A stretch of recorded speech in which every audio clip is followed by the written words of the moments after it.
할렐루야. 아멘. 풍요로운 결실의 달입니다. 특별히 교회적으로는 10월 결실의 달을 맞이하여 여러분들의 삶 가운데에서 영육 간에 풍요로운 결실이 충만하시기를 주님의 이름으로 간절히 축복을 드립니다. 아멘. 여러분들 결실의 달 가운데에서 가장 중요한 것은 영적 결실입니다. 여러분들 칭찬받는 거 좋아하죠. 주님의 말씀이 주님의 예배 시간을 통하여서 선포되는 특별히 말씀 가운데 칭찬과 회복 그리고 치유, 위도 그리고 소망이 있는 줄 믿으시고 말씀에 집중했으면 참 좋겠습니다. 여러분들 사람이 살아가는 가운데 반드시 있는 것이 심판입니다. 근데 그 심판을 너무 멀리 생각하는 사람들이 참 많아요. 그 심판은 내가 살면서 지금 행한 대로 이루어지게 되어 있습니다. 그래서 심판이라는 뜻은 어떤 일이나 상황, 문제 따위를 자세히 조사하여 잘잘못을 밝힌다라는 뜻입니다. 그래서 심판을 영어로는 judgment라고 이야기합니다. 그래서 최후의 심판을 The Last Judgment라고 표현을 하는데요. 여러분들 요한계시록 6 위로와 소망의 말씀임을 믿으시기 바랍니다. 특별히 계시록을 바로 이해하기 위해서는 오늘 본문의 말씀인 계시록 6장을 잘 해석을 해야 됩니다. 여러분들 계시록만 잘 이해하면요 이단에 빠지지 않고 신천지의 현혹에 유혹당하지도 않습니다. 문제는 계시록을 잘 모르는 성도들이 교회 밖에 다른 곳에서 그 무엇인가를 배우려고 하고 깨달으려고 하고 거기에 함정이 있는데 그래서 마지막 때에 이제 계속해서 주시는 계시록의 말씀을 통하여서 계시록은 재앙의 말씀, 심판의 말씀, 공포의 말씀이 아니라 위로의 말씀, 칭찬의 말씀, 격려의 말씀, 소망의 말씀임을 분명히 알았으면 참 좋겠습니다. 이 6장에 나오는 6가지 인이 나옵니다. 7인, 7대접, 7나팔. 이 재앙이 단순히 재앙으로 끝나면은 우리의 하나님은 우리가 정말 믿고 의지하며 그분을 따를 수 있는 하나님과는 거리가 멀어집니다. 그러나 그 재앙이 주는 하나님의 위로와 소망의 메시지를 바로 이해하면서 바로 알게 될 때 계시록의 문맥을 잘 이해하면서 여러분들이 있어야 될 자리를 구별하면서 소망으로서 믿음의 신앙생활을 잘 할 수 있게 되는 것입니다. 재앙은 우리로 찬양을 할 수 있게 해줍니다. 그 이유는 악은 결국 마지막 때까지 가서든 간에 무조건 패망하게 되어 있다라는 말씀입니다.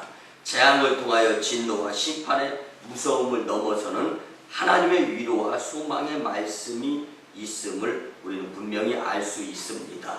각 재앙이 말하고 있는 내용 안에서도요 잘 들어보고 잘 말씀을 살펴보게 되면요 재앙을 조절하시는 하나님의 모습이 숨어 있습니다. 또한 그 재앙 속에서도 성도들을 두려움에 빠지지 않게 하시려는 하나님의 부단하신 의도가 이 계시록 그리고 재앙 가운데 숨어 있는 것을 우리는 말씀을 통하여 찾아볼 수 있습니다. 특별히 여러분 저는 이 계시록에 대해서 이 박사학위 논문을 쓰면서요 굉장히 깊게 깨달았던 것은 하나님은 끝까지 참으시면서 끝까지 믿는 자들의 편에 계시면서 믿는 자들을 위로해 주시면서 믿는 자들에게 실패하거나 실패하였다 할지라도 소망 가운데 살기를 원하시는 하나님의 그 특별하신 뜻을 분명히 깨달을 수가 있었습니다. 여러분들 이 말씀을 통하여서 여러분들의 삶 가운데 불편함 그리고 고난, 고통 그리고 열악한 상황에 처해 있다 할지라도 믿음의 훈련의 연단의 모습으로 여겨가며 결코 좌절하지 않는 믿음의 심령들이 되었으면 참 좋겠습니다. 여러분들 많은 사람들이 계시록을 해석함에 있어서 오류를 범하는 것 중에 하나는요 상징적인 부분과 문자적인 부분, 또 하나님의 뜻을 정확하게 다 들추어서 해석해서 부분 분명하게 알려고 하는 점이 있는데, 이렇게 해석되어지는 것이 성경 말씀이 아닙니다. 그래서 이 점에서 실수들을 많이 하곤 합니다. 그리고 이단들은 이 약점을 이용하여 한 부분을 문맥적으로만, 문자적으로만 이해하면서 해석해서 그것을 달달달달 외워서 현혹시키는 경우가 상당히 많습니다. 그래서 계시록을 문자적으로 임의대로 해석하여서 기존의 성도들을 혼란에 빠뜨리는 수단으로 사용하는 이 계시록의 말씀인데요. 여러분들, 전도는요, 교회에서 신앙생활을 하고 있는 자들을 빼서 이단화 시키려고 하는 이 이단들의 방법은 절대로 전도가 아닙니다. 여러분들, 이단에 속해 있는 교단을 보면은요, 교회 다니는 사람들을 공략하는 겁니다. 교회 안 다니는 사람을 전도하는 것이, 그래서 천국 백성을 만드는 것이 전도이지, 만인교회가 하는 것처럼 이것이 전도이지, 교회 다니는 사람들을 현혹해서 무슨 성경 공부, 여러분들, 말씀이 교회 안에 있는 줄 믿으시기 바랍니다. 말씀이 교회 밖에 이단에 있는 것이 아니에요. 그것에 왜 현혹을 됩니까? 계시록의 말씀과 하나님의 말씀, 제단에서 선포되는 말씀을 온전히 받아들이지 못하고 그것을 소화하지 못하면서 세상에 그 무엇인가 말씀 문맥으로 구절로 달달달달 외우고, 또한 그것을 갖다 문자적으로 두드려 맞추는 자들에게 신통함이 있는 것을 깨닫는, 여러분들, 그 신통함 뒤에는 이단이, 악한 영이 입을 벌리고 있고, 사탄은 우는 사자와 같이 두 삼킬 자, 그곳에 내가 삼킴을 당할 수밖에 없다라는 것입니다. 오늘 주시는 말씀을 통하여 말씀의 중심에 바로 설 수 있는 만인재단에 정신 차려 신앙생활할 수 있는 복된 심령들이 되었으면 참 좋겠습니다. 중요한 것은 우리는 하나님의 뜻을 다 알 수가 없다는 것입니다. 다만 노력하여 말씀에 집중하는 삶을 살아야 하는 것뿐입니다. 그래서 우리는 계시록을 대할 때 가급적 겸손한 태도로 하나님을 대하듯 해야 하며, 특별히 재앙들에 대하여는 하나님이 주관하시는 관점에서 믿음의 눈으로 바라보는 시각을 가질 수 있어야 됩니다. 여러분들이 만나는 갖가지 문제를 하나님의 입장에서 풀을 수 있는 영적인 믿음의 사람들이 될 때 여러분들은 결코 좌절하고 절망하지 않는, 그 무엇인가 슬럼프에 빠지는 신앙인들이 되지 않게 되는 것입니다. 여러분들, 특별히 첫 번째 인의 배경의 내용을 살펴보면요, 전쟁이 1, 2절에 나오는데 그 인을 떼실 수 있는 자격이 오직 어린 양이신 예수님께만 있다라는 것입니다. 그래서 어린 양에 의한 집행이 이루어지는 것이고, 피조물을 대표하는 네 생물의 등장은요, 하나님의 심판이 피조세계의 파괴를 초래한다는 점을 말해줍니다. 그 파괴는 정복, 전쟁, 기근, 그리고 그로 인한 사망을 통해서 이루어지게 되어 있다고 말씀합니다. 첫 번째 인이 열리면서 흰 말탄 자가 등장을 합니다.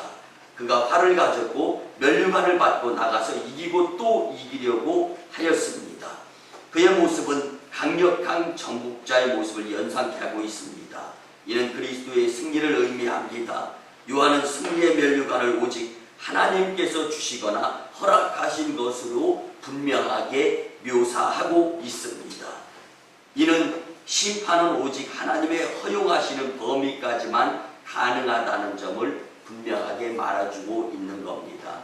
여러분들, 하나님은 공의로우신 분이십니다. 하나님은 정직하신 분이십니다. 여러분들도 정직하시고 공의로운 모습을 행하기 위해서 열심내야 되는데, 가장 정직하고 가장 공의로워야 될 것 중에 하나가 바로 믿음 생활, 신앙 생활, 교회 생활입니다. 두 번째 인의 내용을 보면은요, 3, 4절에서 내란으로서 두 번째 인은 붉은 말탄 자로서 피 흘리는 전쟁으로 세상이 이 점차 화평이 사라지고 서로 죽이는 일에 계속되고 있다는 점을 강조합니다.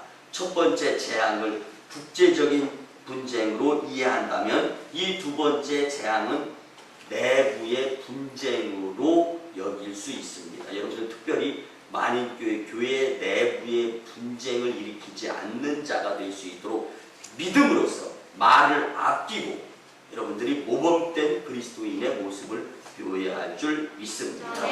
세 번째 인의 내용으로는요, 5절에서 7절에 나와 있는데 기근이입니다. 세 번째 인 재앙에서 검은 말탄자가 등장을 합니다. 첫째와 둘째가 활과 창을 가진 대신에 이번에는 저울을 가지고 있습니다. 그리고 저울을 가지고 있는 이유는 저울의 기능인 무게를 측정하기 위해서입니다. 기근의 상황이 심각함을 드러낸 모습입니다. 인류의 전쟁과 내란의 결과로서 이제 기근까지 맞이하게 되는 암담한 현실에 처하게 되는 것입니다. 이러한 면을 사실적으로 묘사하기 위해서 엄청난 식량의 난에 시달리는 모습으로 소개되어지고 있습니다. 이 재앙이 엄중한 것이기는 하지만 아직은 하나님이 제안하시는 재앙이라는 사실을 강조하고 있는 것을 우리는 깨달아야 됩니다. 또한 네 번째 인의 내용을 우리는 볼 수 있는데요. 7절과 8절에 사망으로 네 번째 인이 떼어질 때에 청황색 말을 탄 자가 등장을 합니다. 전쟁과 내란으로 인한 기근이 이제 사망으로 이어지는 것입니다. 이 모습은 우리가 살아가고 있는 이 세상의 역사를 말해주고 있습니다. 피비린내 나는 전쟁과 내란, 그로 인하여 먹을 것이 없는 기근이 엄습해오고 마침내 비참한 최후를 맞이하고 있는 세상의 모습을 말합니다. 여러분들, 계시록에서 말하고 있는 하나님은요, 인격적인 방식으로 세상을 다루시면서 세상에 대하여 성도들의 하듯이 이 동일한 방식으로 오래 기다리시는 탕자의 아버지와 같은 부분으로 드러나고 있는 것입니다. 여러분들, 만인교회의 장점을 해외에 계신 분이 전화가 왔어요. 그리고 홈페이지에 들어가 보았다는 거예요. 만인교회 성도님들은 참 좋을 것 같습니다. 왜 그렇습니까? 하나님의 말씀을 성전에서 예배 시간에 말씀을 드릴 때는 말씀에 집중하여서 듣고, 또한 홈페이지에 들어가서 설교 말씀을 들으면서 성경 말씀에 대입해서 분석을 하면서 깨달을 수 있으니까 만인교회 성도들은 굉장히 좋겠습니다. 아멘. 여러분들 혹시 우리 가운데 홈페이지에 들어가서 설교 말씀을 들어보신 분들은 아시리라 믿습니다. 말씀은요, 한 번 들을 때와 두 번 들을 때 또 상황이 달라져요. 아멘. 이렇게 놓고 본다면 말씀을 연구하면서 공부하는 성도님들이야말로 정말 말세지마를 준비하는 자들이 될 줄 믿습니다. 아멘. 근데 이런 좋은 방법이 있는데도 교회 안에서 해결하지 아니하려고 하면서 교회 밖으로, 그 무엇입니까? 여러분들, 이단이 우는 사자와가지고 두루 삼킨 자를 찾아다니는 이때 가장 무서운 세력임을 깨닫고 말씀에 집중하며 말씀에 의지하며 말씀을 중심 삼아 영적인 삶의 귀중성을 두면서 살아가는 여러분들이 되었으면 참 좋겠습니다. 여러분들, 이제까지 살펴본 네 가지 재앙이 요약하자면 이 네 가지 재앙이 연쇄 반응을 일으키면서요, 연결고리를 가지고 전개되어지는 것을 우리가 알 수 있습니다.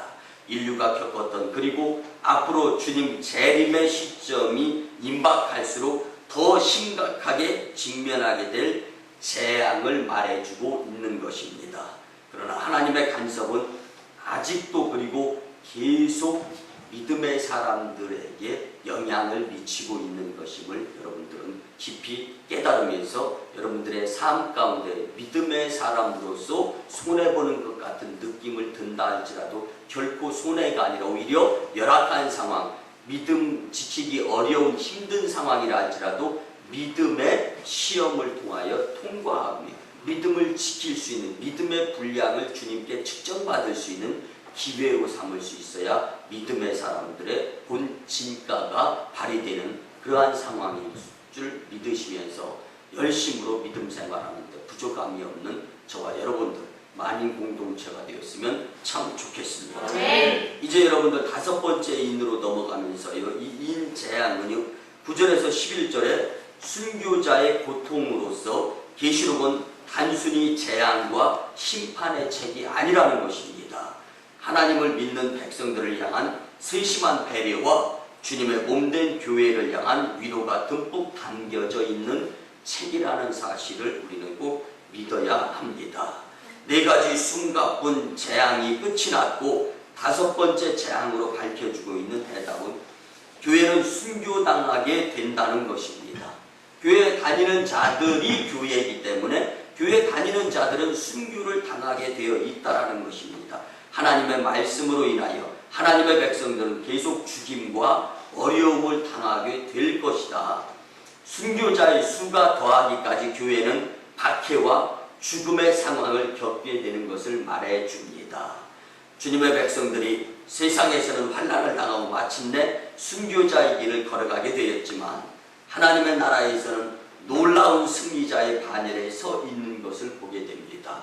여러분들 이 말씀 가운데서 우리가 기억해야 될 것은 믿음의 사람으로서 인생의 삶과 영생, 이터널 라이프의 삶이 분명하게 있는데 믿음의 삶은 이터널 라이프, 영생을 준비하기 위해서 아무리 어떠한 고난이나 고통이 있다 할지라도 그것에 좌절되거나 절망하는 것으로 끝나는 삶이 되어서는 절대로 안 된다라는 것을 교훈해주고 있는 말씀입니다. 네. 여러분들 주님의 백성들이 세상에서는 환난을 당하고 마침내 순교자의 길을 걸어가게 되지만 하나님의 나라에서는 놀라운 승리자의 반열에 서게 될 것이다라는 희망의 말씀입니다.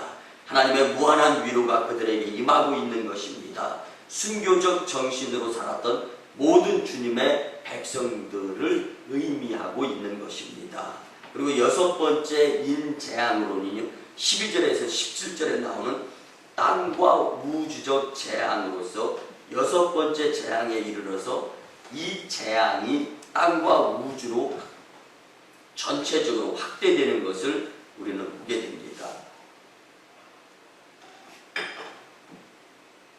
여러분들 지진이 일어나고 해가 어두워지고 달이 피같이 변하고 별들이 하늘에서 떨어지고 하늘이 두루마기처럼 말리고 산과 섬들이 사라지게 됩니다.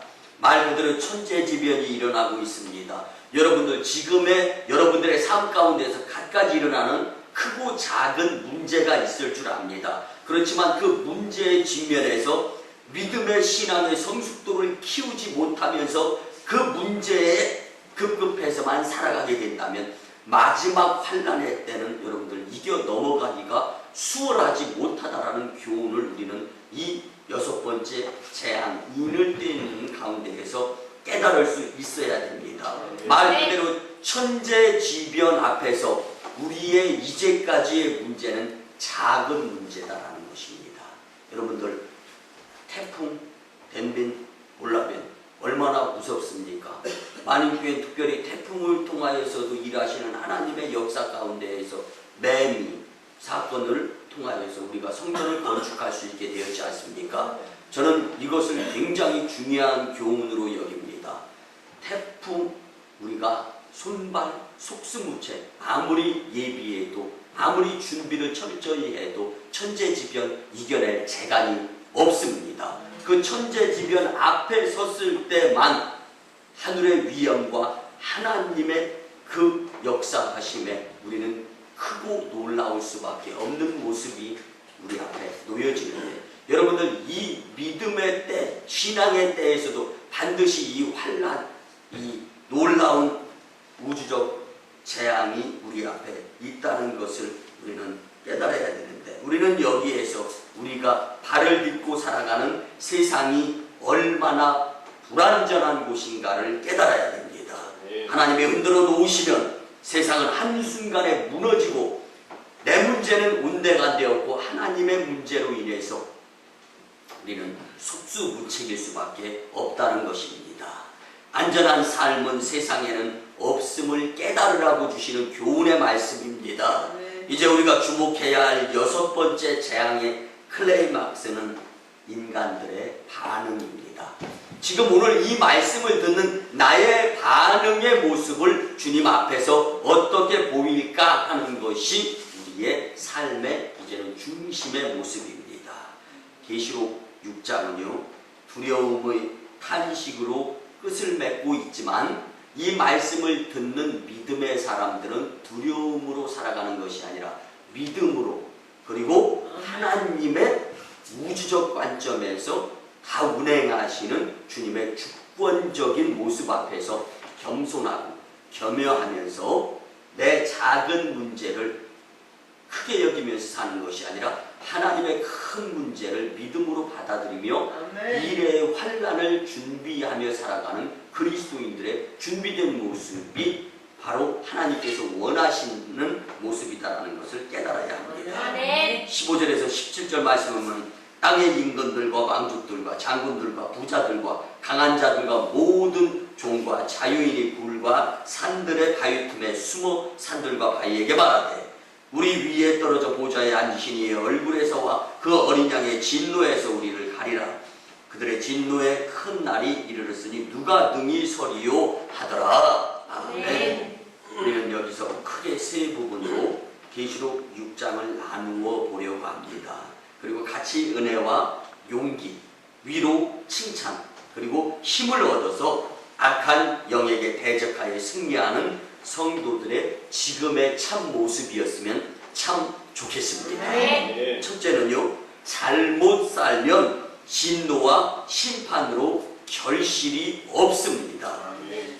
우리는 지금 사사기적인 혼동의 시대 가운데 살고 있습니다. 인생의 참된 주인, 참된 왕인 하나님을 생각해서 잃어버리게 될 때, 여러분들 그러니까 생각에서 하나님을 잃어버리게 될 때 잘못 살아가게 되는 것은 어찌 보면 너무나도 당연한 일입니다. 여러분들, 성경에 주는 경고의 말씀은요, 잘못 살아가는 사람들에게는 반드시 진노와 심판이 뒤따른다는 경고를 우리는 말씀으로 들어야 합니다. 네. 여러분들, 이 마시멜로 이야기란 책을 쓴 유태인 호야킴 대 포사다라는 사람이 있습니다. 이 책의 두 주인공인 빅터와 로라가 있는데 그의 삶은 잃어버린 믿음과 진실을 되찾는 여정의 길을 떠나는 것을 담는 책입니다.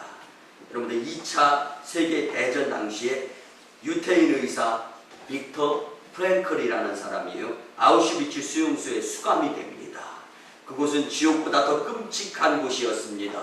온갖 고통을 이기지 못한 수감자들은 자살을 하거나 병에 걸려 하나둘씩 죽어갑니다. 또 생체 실험의 대상자가 되어서 무수히 많은 사람들이 한 번에 죽어가는 모습을 보게 됩니다. 프랭클도 예외가 아니었습니다. 그러나 발진 티푸스에 걸리는 이 프랭클은요, 고열에 시달리면서 생사를 넘나들면서 죽음의 고비를 수없이 경험합니다. 그에게 찾아온 죽음의 공포는 믿음을 지키기에 매우 힘들었습니다. 하지만 그는 삶을 포기하지 않았습니다. 그에게 살아야 할 두 가지 이유가 있었는데, 하나는 하나님을 믿어서 반드시 예수 그리스도로 인해서 천국 가야 되겠다는 생각과, 또 하나는 나치에게 빼앗긴 원고를 되찾아서 연구를 반드시 완성해서 하나님의 뜻을 이루는 것이었습니다. 병마와 죽음의 공포를 믿음으로 이겨낸 빅터 프랭클 박사는요, 아우슈비츠의 수감자들을 관찰하기 시작합니다. 여러분들 생각 한번 해보시죠. 여전히 나 죽을 수밖에 없어요. 그러나 죽음을 이기는 힘을 가져다 준 것은 믿음이었다라는 것입니다. 네. 그리고 그 믿음의 힘으로 그 죽음 앞에서의 생활하는 자들의 그 모습, 공포감에 질린 사람도 있을 것입니다. 하나님과의 정면 대결을 하려고 자살해서 죽어서 지옥 가려고 하는 사람들도 있을 거예요. 그들을 다 일일이 관찰할 수 있는 좋은 죽음 앞에서의 사람들의 모습, 여러분들, 이걸 관찰할 수 있는 기회가 인생 가운데 어느 곳에 있겠습니까? 이런 절호의 기회로 삼을 수 있었던 힘을 가져다 준 것은 그리스도인으로서의 믿음이었던 것입니다. 네. 그 결과 죽음 앞에서도 하나님을 믿는 믿음과 가치 있는 목표를 가진 사람이 살아남을 수 있는 확률이 높다라는 것을 깨달았습니다. 이걸 연구한 거예요. 그리고 실제적으로 인생의 공포 가운데서 가장 큰 힘을 가져다 주는 것은 영적인 믿음의 삶이었다라는 것을 본인은 깨닫게 되는 것입니다. 전쟁이 끝났습니다. 그는 수용소의 체험을 바탕으로 로고테라피라는 세계적으로 열풍을 이뤘던 로고테라피라는 사실, 그래서 실존 분석적인 심리치료를 개발함으로써 심리치료의 발전을 크게 이룰 수 있는 심리치료학 박사가 될 수 있었습니다. 훗날 그는 이렇게 말했습니다. 인간이 인생을 바쳐서라도 진정으로 추구하려고 하는 것은 바로 믿음과 의미 있는 삶을 사는 것입니다. 믿음이 항상 앞서는 사람은요, 좌절하거나 절망의 상황 가운데에서도 승리감을 맛볼 수 있는 자들입니다. 여러분들 앞에 무슨 문제가 있습니까? 문제를 어떻게 해결하려고 노력해 보았습니까? 그 노력이 문제 해결의 실마리가 되어지고 해답이 되어졌습니까? 이제는 문제 해결을 믿음에서 찾으시기 바랍니다. 여러분들, 그래서 그는 이렇게 이야기합니다. 정말로 고난과 고통, 아무리 열악한 환경 속에서도 진정한 의미 있는 삶을 지켜주는 것은 믿음이다. 그래서 never give up, never give up. 포기하지 마세요. Wake up, wake up. 모든 것 걱정하지 마세요. 잘 될 것입니다. 여러분들, 믿음이 우리를 잘 되는 쪽으로 이끌어가 주시는 줄 믿으시기 바랍니다.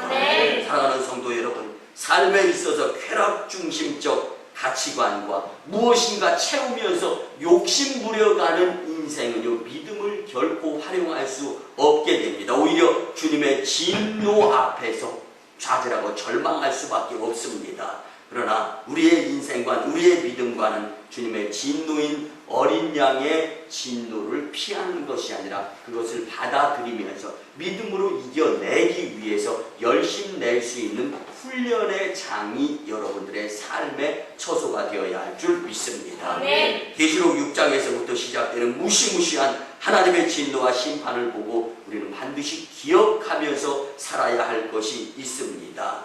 분명한 것이 있는데 그것은 이 세상에서 내가 가지고 있는 자기 기준보다 훨씬 능가하는 하나님의 확실한 기준이 분명히 있다라는 사실입니다. 피할 수 없는 하나님의 의로운 판단 앞에 우리는 반드시 서게 됩니다. 우리 모두 마지막 주님 앞에 섰을 때 하나님의 뜻대로가 아니라 세상을 잘못 살면 진노와 심판으로 결실이 없이 슬피 울며 이를 갈 수밖에 없음을 깨달아 기억하면서 살아가는 성도님들의 삶이 되시기를 주님의 이름으로 축원합니다. 두 번째는요, 진노와 심판 중에도 하나님의 제안하시는 은혜를 깨달을 때 결실합니다. 하나님은 결코 인생의 흥을 깨시려고 심판을 준비한 분이 아닙니다. 오히려 인생에 있어서 더 좋은 흥을 느끼게 하기 위해서 심판의 모습을 표현하면서 우리 인생 앞에 놓으신 분이 하나님이십니다. 본문에 나타나는 하나님의 모습에서 우리는 진노와 재앙의 장면들을 볼 수가 있습니다.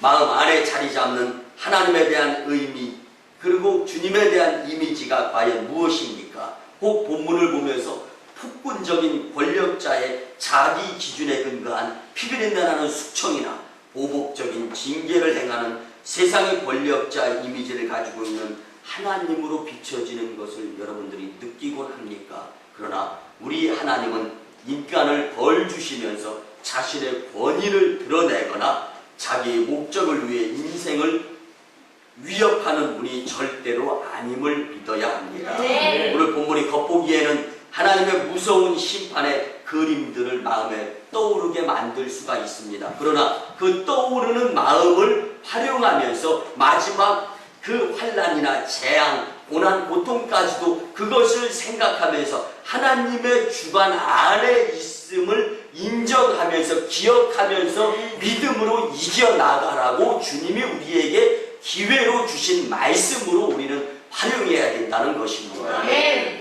오늘 본문이 겉보기에는 하나님의 무서운 심판의 그림들을 마음에 떠오르게 만들 수 있습니다.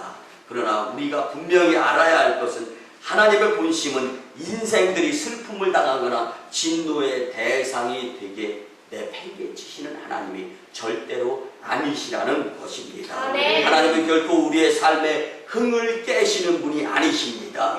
본문의 하나님 이미지는 오히려 기다리시는 아버지의 이미지에 가깝습니다. 마치 집 나간 아들이 매일 동구 밖까지 나가서 기다리는 탕자의 아버지의 모습이 본문 속에 깊게 흐르는 하나님의 모습을 우리는 깨달을 수 있어야 됩니다. 여러분들 이렇게 생각해 보시고, 여러분들이 지은 죄, 만약에 입장을 바꿔서 여러분들이 하나님이라면 그러한 죄 70번씩 7번 무수히 많은 죄, 그것을 어떻게 내가 회개하고 용서했다 할지라도 용서해 줄 수 있겠습니까? 그러나 모든 죄가를 다 도말하시는 하나님, 그분이 그렇게 끝까지 인내하면서 끝까지 참으면서 죄범한 영혼들이 주께로 돌아오고 주께로 돌아와서 또 교회 안에서의 범죄한 모습들을 보인다 할지라도, 여러분들 하나님의 입장에는 나를 한번 생각해 보시고, 내가 그렇게 정의롭습니까?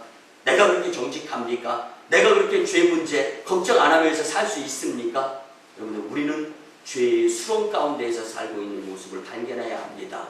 그리고 그를 용서해 주시는 하나님의 마음, 그 주님의 입장을 한번 생각해 본다면 우리는 주님 입장에서 더 이상 죄 가운데 허덕이지 아니하고 내 문제가 바로 영적으로서 마지막 때를 준비하는 믿음의 문제가 바로 제일 소중하고 중요한 것이구나라는 것을 깊이 깨닫게 될 줄 믿습니다.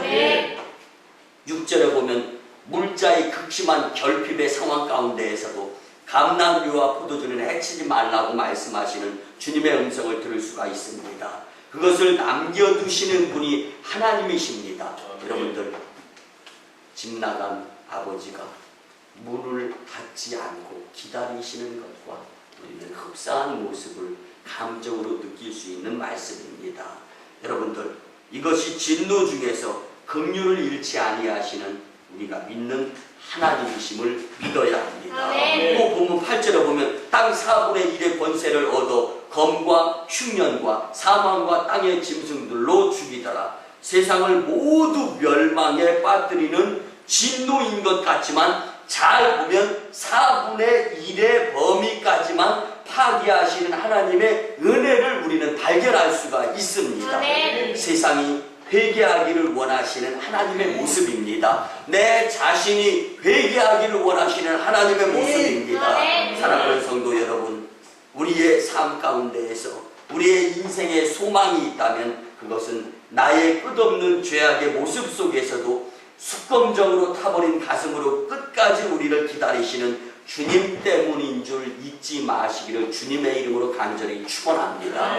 마지막 세 번째는요, 어린 양의 진노가 주는 위로를 붙잡고 소망으로 살아야 결실할 수 있습니다.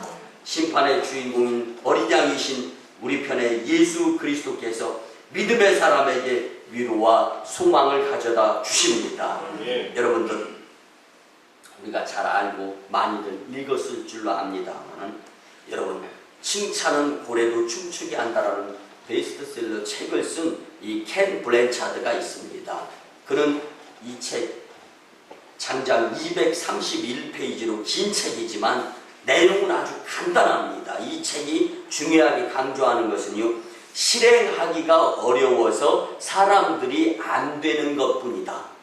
어느 정도 알고는 있는데 알고 있는 것을 갖가지 크고 작은 문제 앞에서 실행하지 못하기 때문에 많은 사람들이 성공하지를 못한다는 거예요.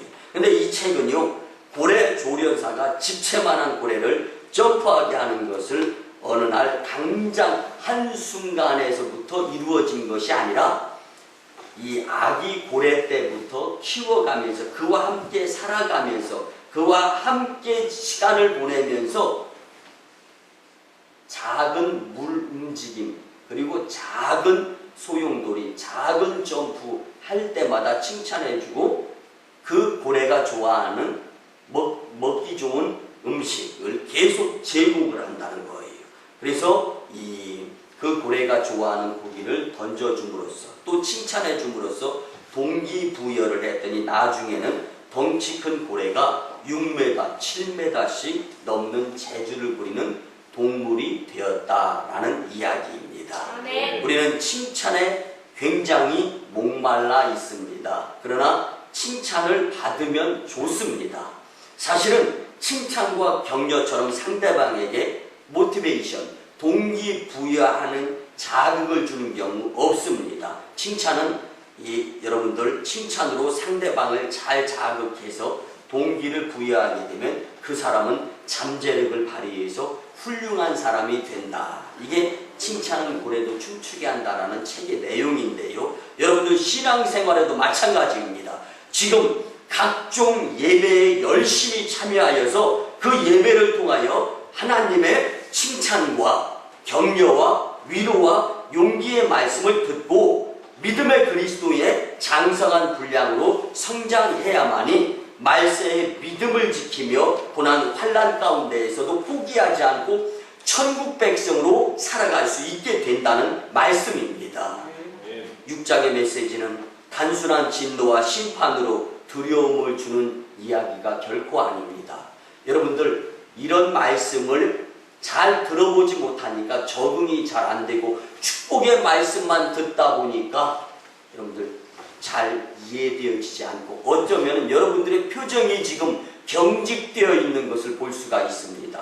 그러나 여러분들 이 말씀은 우리를 혼구녕 내시기 위해서 준비된 하나님의 말씀이 아니라 이 말씀이 삶 가운데에서 문제 가운데에서 고난 가운데에서 생각이 나서 이 생각을 통하여서 큰 믿음으로 고난, 고통, 환난을 이길 수 있게 격려하시는 주님의 은혜로운 축복의 말씀으로 받아야 할 줄 믿습니다. 1절을 주목해보면 내가 봄에 어린 양이 7인 중에 하나를 떼시는데 누가 주인공입니까? 바로 우리 편이신 어린 양 예수 그리스도이신 줄 믿으시기 바랍니다. 나를 위해 죽으신 그 어린 양이신 주님, 갈보리의 사랑으로 우리를 새로운 인생 되게 만드신 그 주님 예수님, 그 심판주가 바로 내 편이신 분이시다라는 것입니다. 어린 양이 이 심판을 관장하고 계신다는 것은 성도와 교회의 운명이 어린 양의 절대적인 보호 아래 있다는 사실을 분명히 우리는 알게 됩니다. 일곱인, 일곱 나팔, 일곱 대자, 재앙이 아무리 무서워도 어린 양이 우리를 보호하신다는 사실을 담대히 고백하면서 여러분들 살아야 할 줄 믿습니다. 우리는 어린 양이 요구하시는 삶대로 살아야 합니다. 그것이 바로 어린 양의 보혈로 우리를 깨끗이 씻는 것이요 옳은 행실에 세마포 옷을 입는 행위다라고 말씀을 드릴 수 있습니다. 우리 모두 각종 예배를 통한 어린 양이 주는 위로와 칭찬을 붙잡고 소망과 인내로 살아가시기를 주님의 이름으로 간절히 축원합니다. 말씀의 결론을 드립니다. 사랑하는 만인교회 성도 여러분, 우리는 주님과 운명을 같이 한 운명 공동체, 만인교회 가족 공동체입니다.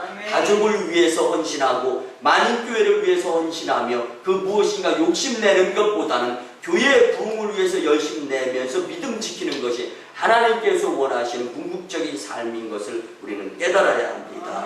우리 주님은 어린 양으로 다시 한번 그 이름을 드러내십니다. 고난은 아주 작은 것이고 잠시뿐입니다.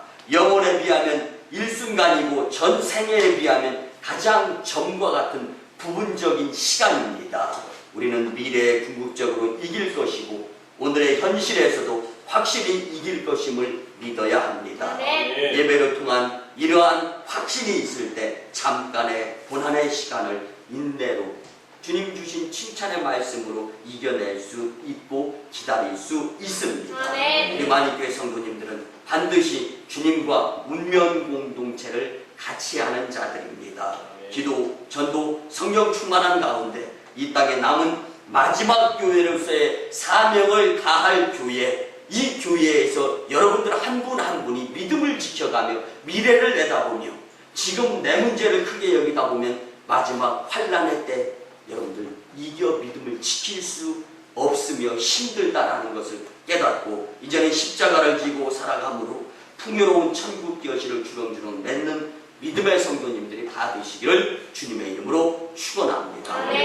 여기서 요즘 신천지에서 강조하는 그 이단에서 강조하는 것 한 가지 팁으로 말씀을 드리면 굉장히 믿는 사람들도 궁금해합니다.